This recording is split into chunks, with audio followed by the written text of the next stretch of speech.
everyone. I'm here with Fatima Bhutto. I'm Fatima Arif, and we're going to talk about writing and about reading a book as well.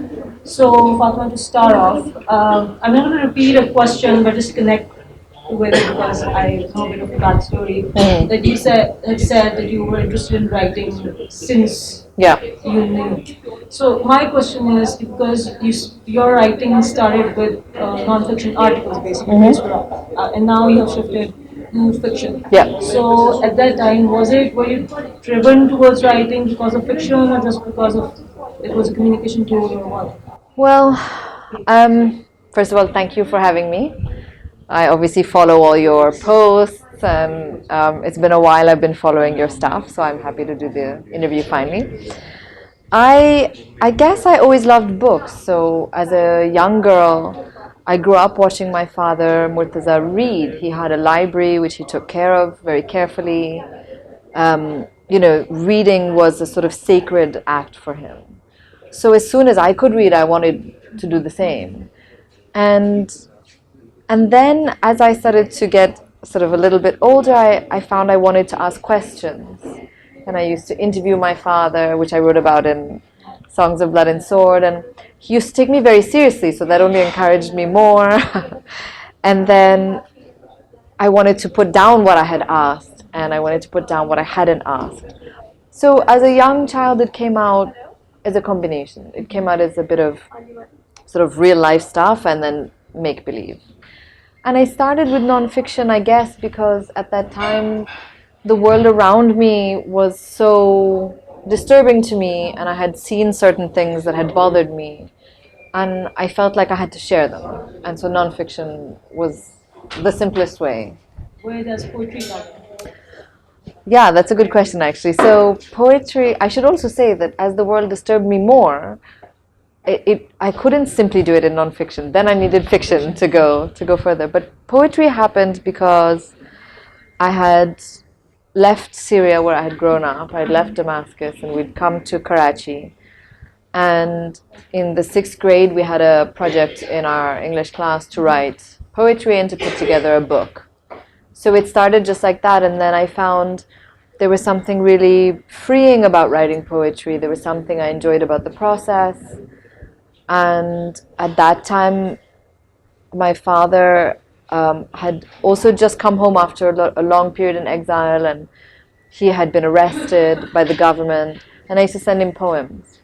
And he's the one who told me, he's very connected to the story of my writing, and he said, oh, you should keep doing this, write more. And I did, and it was a really easy way to deal with confusion as a young girl, to deal with grief, to deal with worry and sadness. And I still read a lot of poetry, but I can't really say I write very much anymore. Not just related to that, but in general. Now South Asian writers have started to write stories. There was a time when stories were being told for us by a specific set of Western writers who were thought that they are experts Yeah. on South Asia or on Sure. So do you think that's going to help the narrative? Improve the That we're writing now? Yeah. Yeah, there's still a lot of white people, frankly, writing our stories. And a lot of our stories, a lot of our history, a lot of our politics is still written by Westerners. And it's a sort of funny idea, because I wouldn't assume to go to like France and write about theirs. I mean, I might do it on a small reportage, but I certainly wouldn't pick up the idea to do a whole thing about a place I don't know or a language I don't know. I think you need a lot of time to tell a story from a place that you're not from. And I think if you're willing to put that time in, if you're willing to live with people, if you're willing to learn languages, then absolutely. And there are some wonderful books from people who have done that. But when it comes to Pakistan, I haven't read wonderful books about Pakistan by people who are not Pakistanis. And maybe the subcontinent in general. I mean, I can think of very few examples. And again, those examples have been people who really embedded themselves in life in the region. So yeah, we need more writers, we need more stories. We need to disagree with books from Pakistan, we need to disagree with Pakistani writers, but we also need to listen to them and to read them. So, what are you like reading these days? What am I reading these days? I'm reading a few things because if it's not a book that like I love, which completely overwhelms me, then I might have one or two things on the go. So I just started rereading Columbine by Dave Cullen. So I just saw yesterday, well, it won't be yesterday by the time this comes out. I saw recently that Dave Cullen, who is an American writer, has written a book about Parkland and the school shooting in Parkland. And he wrote basically the definitive book on school shootings, maybe 10 years ago, 9 years ago, on Columbine. And I read it then and really liked it. And I don't know where it is, the book. I gave it to someone or something. And so I downloaded that and started rereading it again. And then I'm reading, what else am I rereading? I just picked up, those short introduction books. So I picked up the short introduction on feminism just out of curiosity, just because I wanted to see what was included. And what was amazing is that it's entirely about like English women.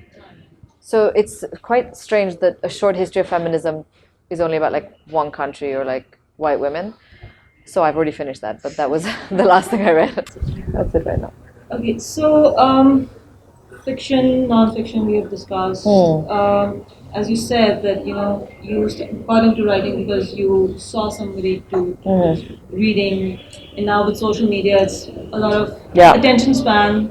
People are sort of diminishing, and they don't have the patience. Do you have a comment on that, or how we can get the next generation into the habit of reading? Because well, it's very distressing because if you pick up your phone every 3 seconds, then you can hardly read a chapter of a book. Or, I mean, it's something we all struggle with. I mean, me too.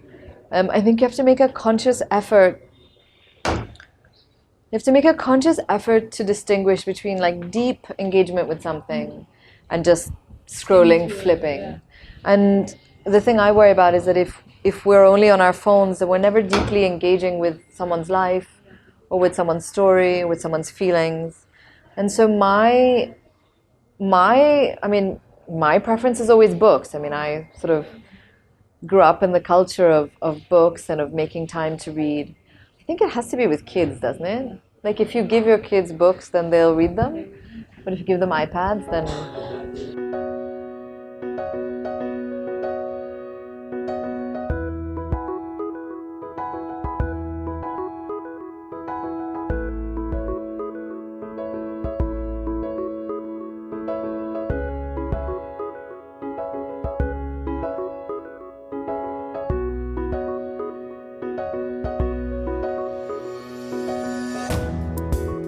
I've been a huge fan of Fatima Bhutto even before her first book came out, because I remember looking for videos about her, videos of her talks and panel discussions at various literary festivals, and I was always interested in finding out about her views on various issues and learning about her perspective on various political issues or international issues, and I would be always looking out for those. So when her first book came out, The Songs of Blood and Sword, it was a very special moment for me because I got to read about her own life, her family and the events that happened, and it was she wrote it. The way she writes is beautiful, and so the way she narrates all of that is so special, and I got to read about it all, and so that book quickly became one of my favorite books to read.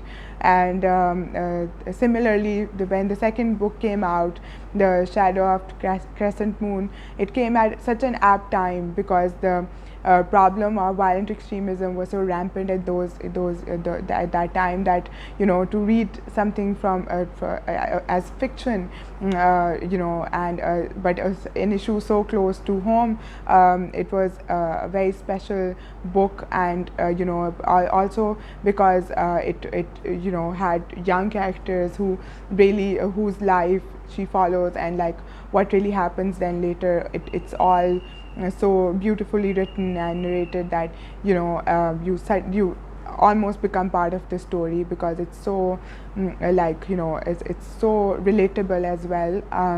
And so I'd been waiting for her third book, and it's finally out.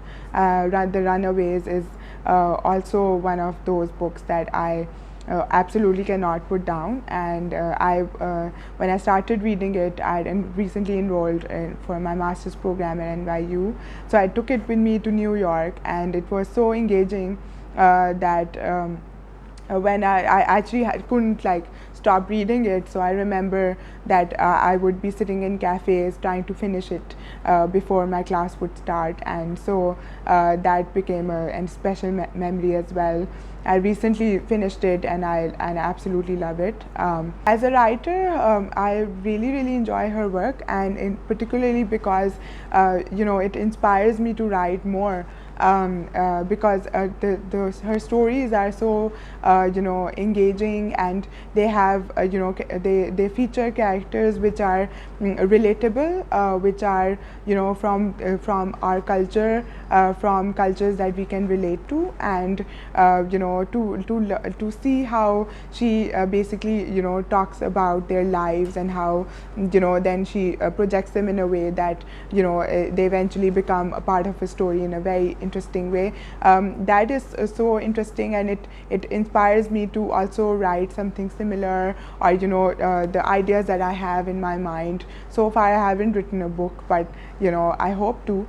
So for me, this is a very the way she writes is one of the ways I would love to write as well. So easily, she is one of the most creative writers I've ever read, and I look forward to her work, future work, and I hope to do something similar, some similar work, and write books which stories that are something similar to the subjects that she addresses, given that I work with the youth as well.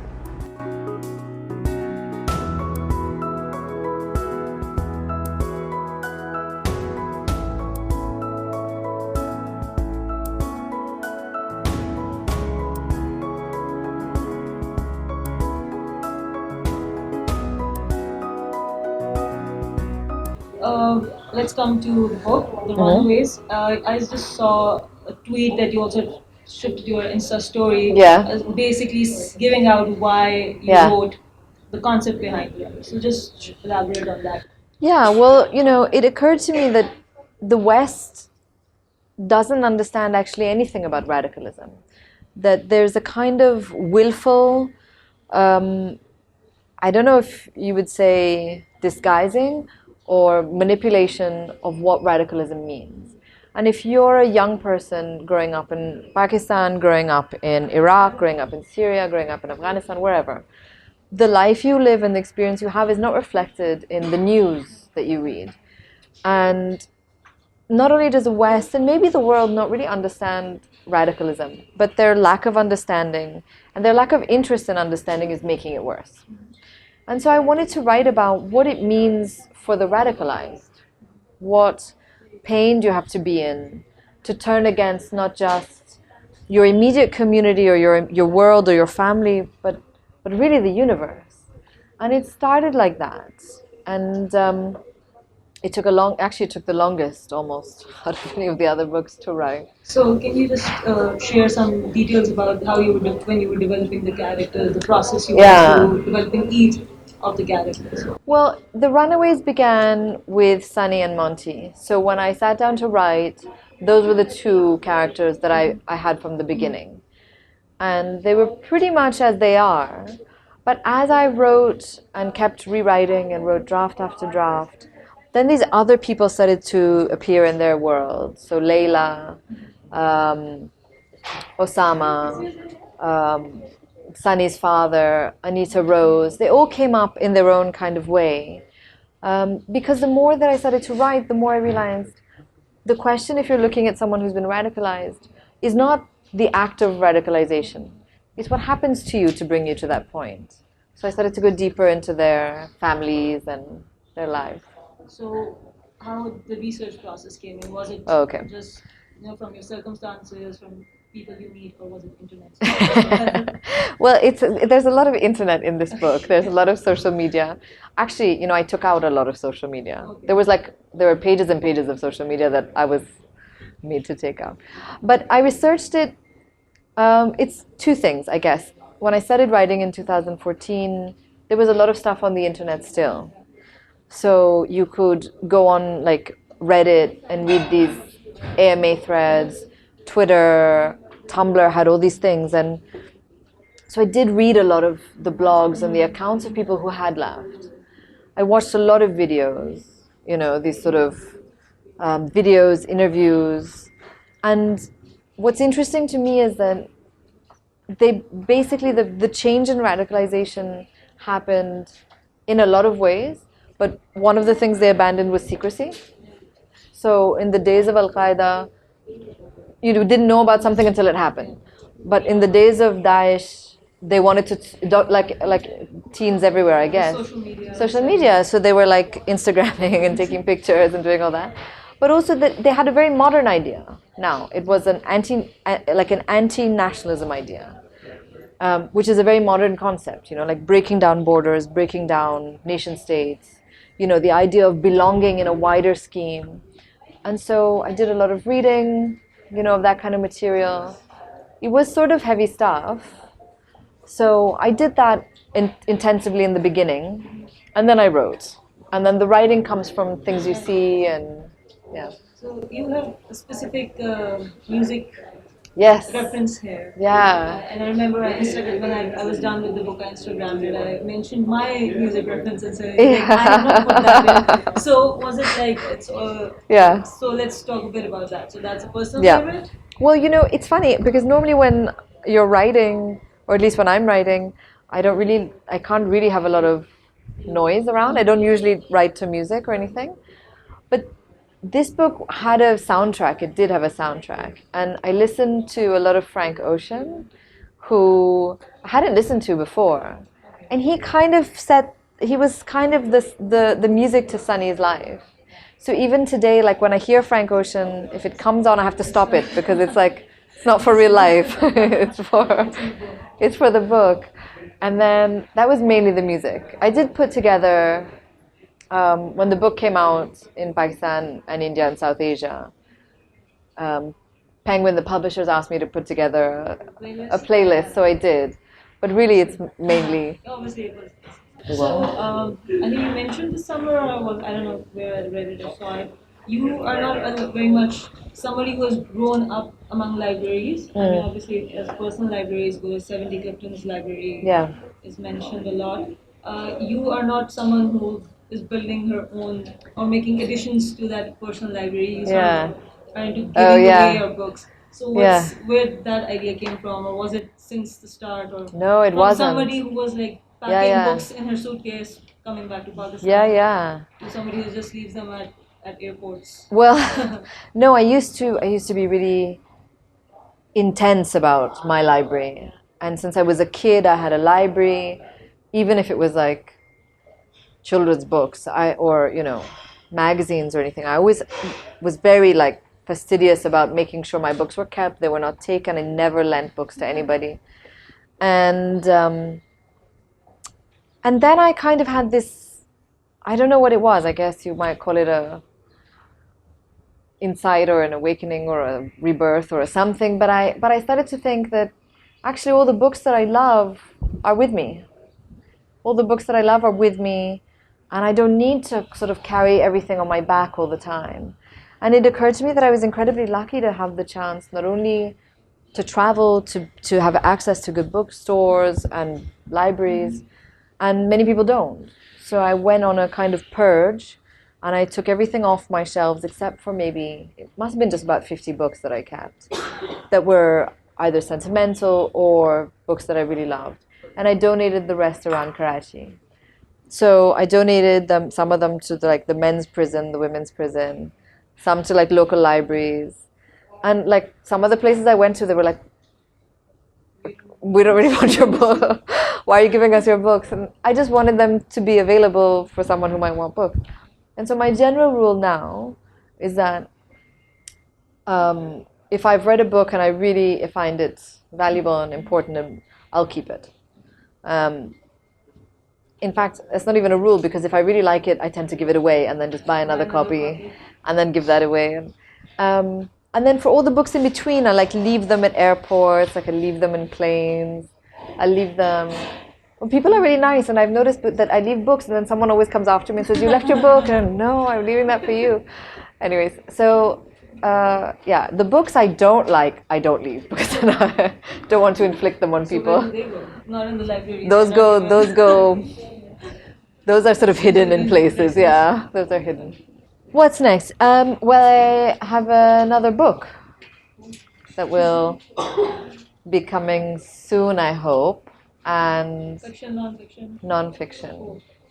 Non-fiction. I can't say much more about it just yet, Okay. but because We have a scoop. it's not fully done. Yeah, but the next one will be non-fiction.